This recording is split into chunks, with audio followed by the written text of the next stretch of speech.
All right, glad to have you. Welcome to the program. Thanks to Joe Pags Show. Great radio stations across the land. Newsmax TV, iHeartRadio, joepags.com. It is a Friday.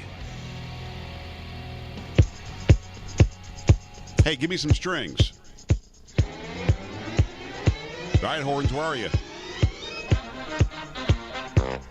Sorry, I had salsa for lunch. Ground beef and some pico. What day is it anyway? Where is Bob Guthrie? Friday. Uh-huh. Thank God. Thank God it is Friday. Yes, it is. Come on. Friday. Uh-huh. Thank God it's... Thank God it is Friday. Feeling good. Let's make it a Free Speech Friday. Come on.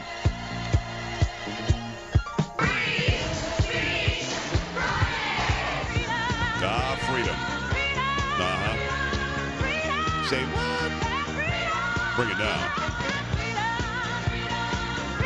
Man, there's a lot going on a Free Speech Friday. Whatever's on your mind, fair game. I'm guessing there's something on your mind today. Facebook, Twitter, Instagram, email, all at joepags.com. You can call us directly, 1-800-383-9624 to get whatever's on your mind. It's going to be fair game. Carrie, what's going on? Hey, I'm just happy it's Friday. Yeah, you sound beat. You sound like it's been a long week.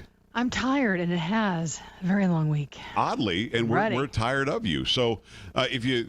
Wow, already. 10 seconds in, dude. Right out of the box. Grief. Now, Carrie's my news anchor and does a great job with that. Otherwise, a general pain in my neck. So there's a ton going on. Bottom of the hour will be Dinesh D'Souza. He's the movie maker, Hillary's America, The Secret History of the Democratic Party. And I think that his movie, his documentary, and his book that coincides with it, that backs all of this up, I think they did have an impact. And I wonder what his thoughts would be as we watch the Alinsky-like fake, made-up, paid protests going on around the country. What's interesting about these protests is that the news media generally is covering it as if it's happening from coast to coast. Carrie, you and I know it's like in 6 cities. I mean, it's not happening. It's not the country's not melting down. Right.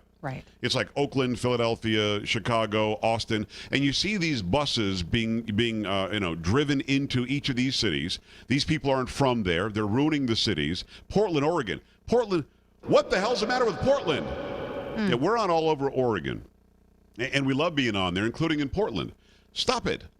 What the hell's the matter with you? Don't let people come into your city and ruin the damn place. What is the matter with you? So, again, these protests are going to be widely reported by ABC, NBC, CBS, all of that, as CNN, MSNBC, as the whole country is melting down. The whole country is having a fit. And that's not really what's going on. All right, so we'll talk to Dinesh about that because he has a very good understanding on what it is to be a follower of Saul Alinsky, what it is to be a rabble-rouser, what it is to be a thief. And that's what these people are trying to do. They're trying to steal our American value system and our American culture. And we're not going to sit back and let it happen. We've got that for you. We also have a story out of SMU, which is Southern Methodist University, where a young lady, the daughter of one of the police officers killed, I believe in July, right, Carrie? Yes, that's right. As they were under attack by a sniper, a Black Lives Matter apologist, and he died while out there protecting people who were protesting.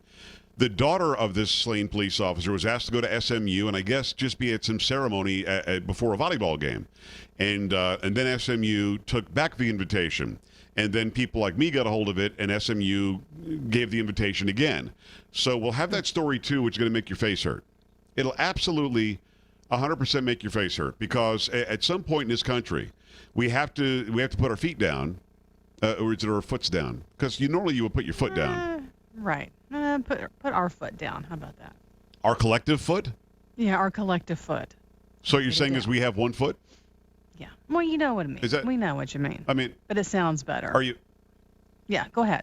So you're saying put our foot down? Put our foot down. Yeah. Some people out there are yelling at the screen, but no, put our feet down. No, not our feet. You don't think they're saying that? No, I doubt it. I hope not. They could be. And if they are, they'd be wrong, wouldn't they? Probably a couple of them who are, I'm sure. I think a couple of people putting their feet down. Yeah. Let me say this. If you're putting your feet down, stop it.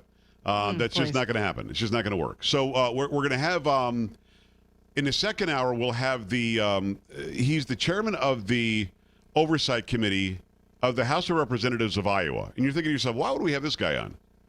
The reason we're having him on, I don't know if you've seen this, but I posted it over on my Facebook. Our good friend Simon Conway, who fills in on the program when I'm off, wrote a blog about this, interviewed this guy today, Representative Kaufman. And what they've done in Iowa, there was a big switchover in many houses and many state senates to where the Republicans got control there, too. He's actually pushing forth a law that will stop state-funded universities from babying students. This is a good one. They're actually going to take away funding if you have Sadie the dog waiting to give counseling to people after an election. They're actually going to fine these universities and these outlets, these educational outlets, if they in fact give a participation trophy and tell you don't have to take your midterm exam because you're unhappy with the results of the election. I mean, this is going to be good, so make sure you stick around in hour number 2. Right now, though, I want to start with a big, fat thank you. Okay, somebody just wrote me and it grabbed my attention. My email pops up in my face. And again, I've got 4 monitors here. And a Newsmax TV, if you want, you can show the wide shot. We've got 4 monitors here. Here I've got my music stuff. Here I've got my email and also the call screener. Here I've got my Twitter and my Facebook and all that. And over here, you usually will see a nice picture or something of Newsmax TV or the Joe Pag Show or whatever. And as the email popped up, it's from somebody named Thomas. And I haven't read the content of the email yet, but it cracked me up because the subject line is Peg, the election is not over yet. Okay. My name is Peg. Peg. And I'm sure he meant Pag. And then in the actual body of the email it says Peg, comma, the election is not over just yet. Okay. Well, I know that there's a push by idiots, and when I say idiots, I mean it. There's a push by idiots out there to tell the electors to not vote the way their states voted, that the Electoral College can somehow break the mold and break the law and just not vote the right way. Ain't gonna happen. Stop it. Stop being stupid. That's not happening. The electors will vote the way that the people of their individual states said vote. Doesn't matter how much money Soros puts into these protests, these riots. It doesn't matter how much, how angry the celebrities are. And by the way, I did a Pags parody today making fun of the celebrities, but I haven't put the harmony in yet, so I'm probably not going to play it this hour. Top of next hour, I'm going to try to inject the harmony into the song, and if it sounds right to me, I'll play it. Why don't you keep working on it, though? Why don't you keep working on it the weekend, and let so it what do you say? You don't want it? And maybe next week or the week after. Really? So then we can hear it. So you're telling me that I should go ahead and perfect it, and not now I'm going to give you a little taste of what it's going to be based on. Oh no. Okay. Oh yeah, I'm going to ruin that song. Why? Why not? Why not? do that to that fantastic song? Oh, it's even fantasticer when I get done with it. I doubt it's fantasticer. I want to start with a. Do you say Happy Veterans Day? I think that we commemorate Veterans Day. We think about Veterans Day. We honor Veterans Day. Yeah. I think that you do say Happy Veterans Day. Do me a favor. Don't say Happy Memorial Day. It's not a happy day. Memorial Day happens in May. This is Veterans Day. Memorial Day is for those who died. They gave their lives in service of our country and our Constitution. Veterans Day is where we honor every veteran who's ever served. Man, woman, this era's gone by, no matter when. My father included in that, who was in the Air Force. Everybody listening right now who is a veteran, we honor you today. We thank you today, and we do wish you a very happy Veterans Day. Veterans Day actually was Armistice Day. It was, and it's on November 11th because it was when it was in the 11th hour of the 11th day of the 11th month in 1918 when the armistice with Germany went into effect. So it's actually 11/11/11. So 11 o'clock tonight is actually when the anniversary of that treaty being signed. We in this country in 1954 made it Veterans Day, and I'm glad we did. We need a day where we honor our veterans. Carrie, have you done this where you've seen somebody in uniform and thanked them? Have you done that? Oh, yes, and I make sure our kids do that as well. Absolutely. It's interesting. I was at the tax office the other day because for some reason I can't seem to get it right how to register my car. It had to go back again and get some license plates and say, hi, it's just me again.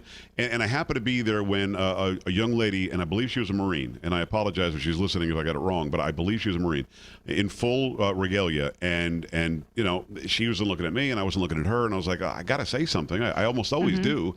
Like when I'm at the airport and I see members of the military, we just, strike up a conversation, get going. But you're at the tax office, it's not necessarily a happy time for you True. So you're paying somebody some But- money for some reason. Yeah. But I said, if you don't mind, just would like to shake your hand and thank you. And she really appreciated it. And that's nice. I understand some veterans get tired of hearing it. And they're like, no, don't thank me. Thank you for supporting us. But I'm here to tell you, if you're a veteran and you get tired of hearing us thank you, sorry, get tired of it, because we need to thank you from the bottom of our hearts. Other than those who were drafted, and there are many listening right now who may have been part of the draft for Vietnam or whatever. Even if you were drafted, I mean, I honor you just as much, don't get me wrong. But think about the act of walking into an office and going, I would like to sign my name somewhere that indicates to the rest of the country that I will die in service of the Constitution. I will die in service of what the flag symbolizes to me. I will die in service of our freedom, our liberty, and our rights that are granted by God and protected by a piece of paper called the Constitution. I will fight across the seas, across the world, the globe, in an effort to promote freedom and liberty and what I believe the Creator means for all humans, which is freedom. I will do that. I will do that in the name of the United States of America. I will wear the flag proudly on my sleeve. And there won't be any questions asked. My wife went to a ceremony today at I believe it was at Gia's elementary school. And at the ceremony, when it was time to play the national anthem, you got these idiots like Colin Kaepernick who didn't even vote, not standing up, they're kneeling and all that. You've got a military member who was in a wheelchair, and I don't believe he had any legs. And we've seen pictures of this before, but through the entire program, the entire program where the song was being played, was at attention holding his arms straight up from the arms of his wheelchair. That was him standing in honor of what that flag symbolizes. So to every veteran listening, thank you. I really, really appreciate what you've done for my family, for me, for this country. And although I try to do a little bit for you, I'm here for you to do even more. I'm here sincerely hoping that President-elect Trump will take care of the VA as promised. We'll look out for the veterans as promised. We'll make sure that PTSD is an issue that's not just talked about in passing, but it's an issue where we actually get some help to you. And we get some more understanding as to what it is and how we can help to make you better. But I really thank you for all that I'm able to do every day, from the time I wake up in the morning to the time I go to sleep at night. And I go to sleep at night feeling safe and secure because of what you've done. So thank you very much. Happy Veterans Day. All right, when we come back, tons of phone calls today. Obviously, I want to get into this SMU letter to the daughter of the slain police officer, and then the retraction of that letter, these fake protests that are being paid for and where people are being bussed in. We'll talk about that too. And Dinesh D'Souza at the bottom on the Joe Pags Show. Stay here.